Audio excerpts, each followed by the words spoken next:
بسم اللہ الرحمن الرحیم۔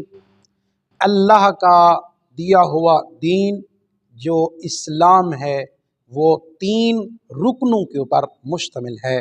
پہلا رکن عقیدہ اور اعتقاد کے ساتھ تعلق رکھتا ہے۔ اللہ پہ یقین کرنا، انبیاء پہ یقین کرنا، فرشتوں کے اوپر یقین کرنا، تمام چیزوں کا خالق اللہ۔ پہلا حصہ اعتقاد کے اوپر مشتمل ہے۔ اللہ کا دین کا دوسرا رکن عمل اور احکام کے ساتھ ہے۔ نماز کا پڑھنا، خمس و زکوٰۃ کا دینا، روزہ رکھنا عمل کے ساتھ وابستہ ہے۔ اور اسلام کا تیسرا اخلاق کے ساتھ مربوط ہے۔ اچھے اخلاق سے پیش کرنا، اولاد رشتہ داروں کے ساتھ اچھا سلوک قائم کرنا، والدین کے ساتھ اچھا سلوک کرنا، گھر والوں کے ساتھ اچھا سلوک کرنا، اخلاق کے حسنہ کے ساتھ منسلک ہے۔ اسلام ان 3 رکنوں کے اندر گھومتے ہوئے نظر آتا ہے۔